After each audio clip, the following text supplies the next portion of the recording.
الحمد لله نحمده ونستعينه ونستغفره ونعوذ بالله من شرور أنفسنا ومن سيئات أعمالنا من يهده الله فلا مضل له ومن يضلل فلا هادي له أعوذ بالله من الشيطان الرجيم بسم الله الرحمن الرحيم. Ey insanlar, hesaba çəkilmədən əvvəl siz öz əməllərinizi hesaba çəkin. Əməlləriniz tərəzidə ölçülməmişdən qabaq siz öz əməllərinizi ölçün. Allaha ərz olunacağınız günə hazırlıqlı olun. Zira bu gün əməl var, hesab yoxdur. Sabah isə hesab var, əməl yoxdur.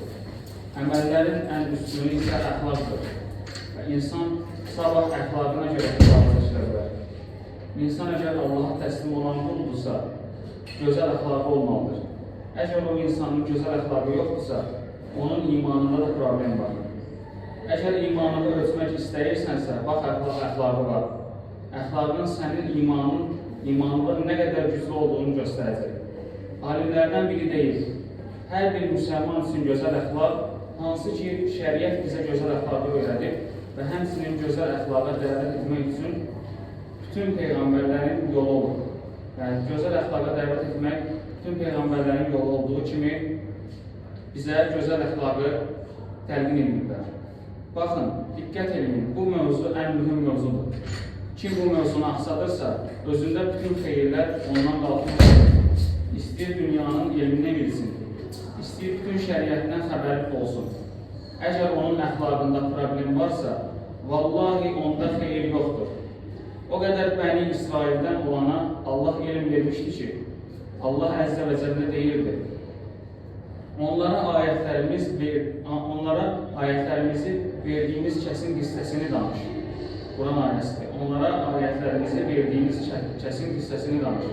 Yəni, Allah onlara ayətlərini bilib olar bir kəs haqqında Allah Rəsulü sallallahu aleyhi ve sellem desin ki, bu kəs elmlidir. Məsələn, Muaz radiyallahu anh. Allah Rəsulü onun haqqında deyir ki, ümmətin alimidir. Halal və haramı ən yaxşı bilən kəsdir. Görün kim ona təskiyə verir. Görün onun elmi necədir. Biri də var onun haqqında səhabələr desin ki, bunun elmi var. Bir kəs haqqında təsəvvür et ki, İmam Şafi, İmam Əbu Hənifə, İmam Əhməd desin ki, o şəxs elmlidir.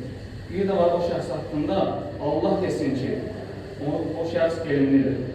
Amma ədəbində, əxlaqında problem olduğu üçün Allah onu cəhənnəmə salır.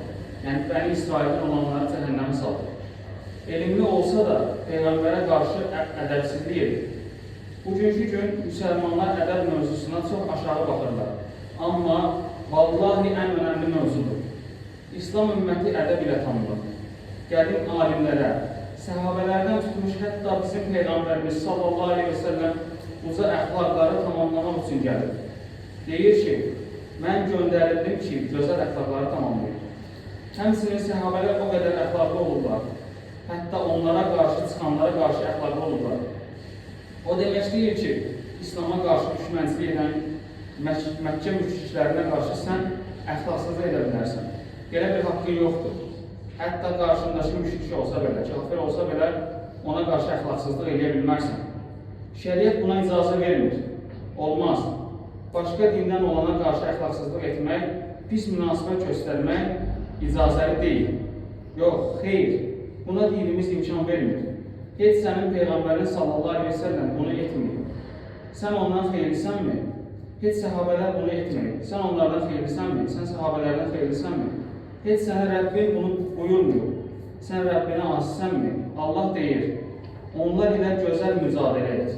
Kimlər ilə deyirdi? Təbii ki, müşriklər və kafirlər ilə. Sən əgər insanlar ilə düzgün müamilə aparmırsansa, deməli sənin Rəbbinlə aranda problem var.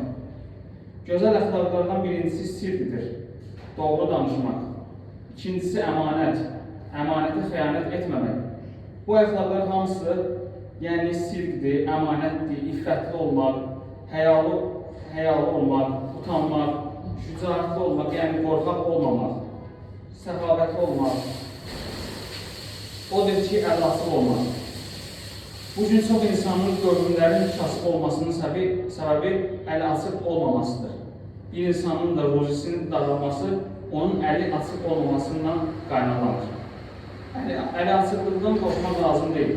Peyğəmbər sallallahu aleyhi ve sellem deyir, qulun malı sədəqədən azalmır, amma sən sədəqə verməkdən qorxursan. Deyirsən, başqa şeylərə çatmayacaq. Qorxmamaq lazımdır. Azalmır. Deyir, əgər azalmırsa, deməli əksinə artır. Vermirsənsə sədəqə, deməli sən bu barədə düzgün əxlaqlanmamısın.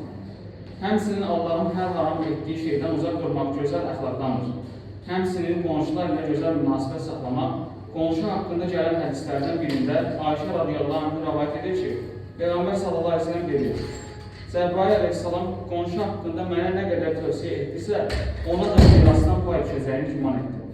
Başqa bir hədisdə Əbu Şureyh Əl-Xuzay radiyallahu anh rəvayət edir ki, Peyğəmbər sallallahu aleyhi ve sellem dedi, kim Allaha və axirət gününə inanırsa, qoy qonşusunu yaxşılıq etsin. Kim Allaha və axirət gününə inanırsa, qoy qonağına ehtiram göstərsin. Kim Allaha və axirət gününə inanırsa, qoy xeyir söyləsin ya da sussun. İbn Ömər radiyallahu anh rəvayət edir ki, Peyğəmbər sallallahu aleyhi ve sellem demişdir. Cəbrail aleyhissalam qonşu haqqında mənə o qədər tövsiyə etdi ki, ona da mirasdan pay düşəcəyini güman etdi. Abdullah ibn Amr bir qost kəsdirdi. Sonra xidmətçisindən təkrar soruşdu. Ətdən qonşumuz Yahudiyə pay verdinmi? Qonşumuz Yahudiyə pay verdinmi? Görürsünüz, qonşunun önəmi Yahudi belə olsa ona pay verirdi. İndi isə müsəlmanlar heç öz aralarında bir-birinə pay vermək parçalanırlar. Peyğəmbər sallallahu aleyhi ve sellemdən soruşurlar. Ya Resulallah, insanların ən çox cənnətə salanı nədir? Deyə soruşurlar. Allah Rəsulü deyir. Təqvallah və hüsnül xuluq. Allahdan qorxmaq, təqvalı olmaq və gözəl əxlaqlı olmaq. Əgər istəyirsənsə cənnət əhli olmaq, əxlaqa diqqət edər. Gözəl əxlaq iki yol ilə olur. Birincisi, Allah belə yaradır. İnsanı əxlaqlı yaradır. Necə ki, səhabələrdən biri mülayim olur. Peyğəmbər sallallahu aleyhi ve sellem deyir ki, səndə iki xislət var ki, Allah və Rəsulü onu sevir. Gözəl xasiyyəti var idi, mülayim idi, insanlarla gözəl rəftar edirdi. Dedi, ya Rasulallah, bu əxlaqı özüm mü qazanmışam, yoxsa Allah mı yaradır? Deyir, Allah səni elə yaradır. Və səhabə deyir ki, Allah həmd olsun ki, Allah və Rəsulunun sevdiyi kimi yaradır. Və ikincisi odur ki, sonradan qazanılan əxlaq. Və bu daha fəzilətlidir. Hər dəfə əxlaqsızlıq etmək istəyəndə özünü saxlayırsan. Əvvəl sən tez özündən çıxırdın, insanlara çoxud davranırdın. Kiminsə xətrinə dəyirdin, indi isə gedə özünü düzəldirsən. Bir söz deyəndə baxırsan qarşındakının xətrinə dəyirmi?